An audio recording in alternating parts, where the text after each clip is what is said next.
Okay, here's just one more video where we're going to talk a little bit about data validation. It's really easy when using Excel to enter data incorrectly. So I could, instead of typing north, I could have spelled it without the O.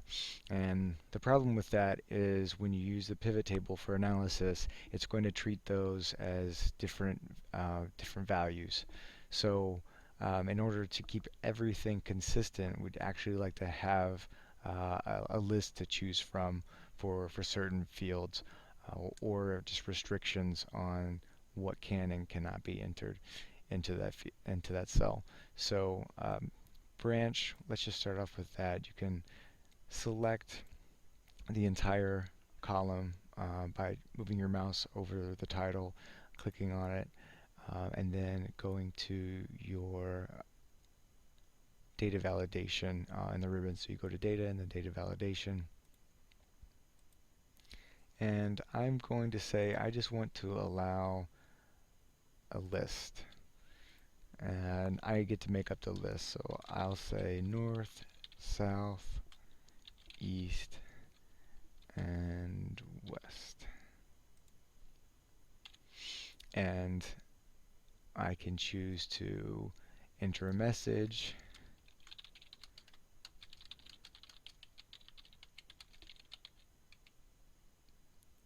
And this comes up when the person is just selecting the cell. And then the error alert can come up if someone has actually entered the incorrect information.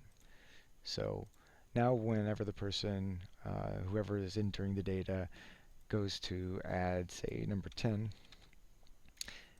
they have the option to just select from the list. So we'll say south. Now, if they try to put in something like this, south, we're going to get an error message. So this is one way to keep our data clean. Data cleaning is a very important part of analysis, and so anything that we can do on the front end to minimize potential errors later on is going to become really useful.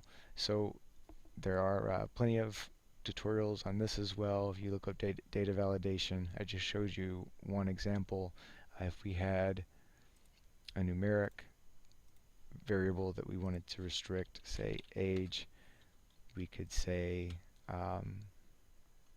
select the column and go to our data validation and say, instead of allowing a list, we want any whole number. And we could even say between 0 and 115. And now we won't be able to add 9 or 178. Wouldn't that be terrible? So these are just some of the ways to help with data validation. I hope you found this useful. Please, if you're more interested in data validation, just check out any of the many tutorials online. Thank you.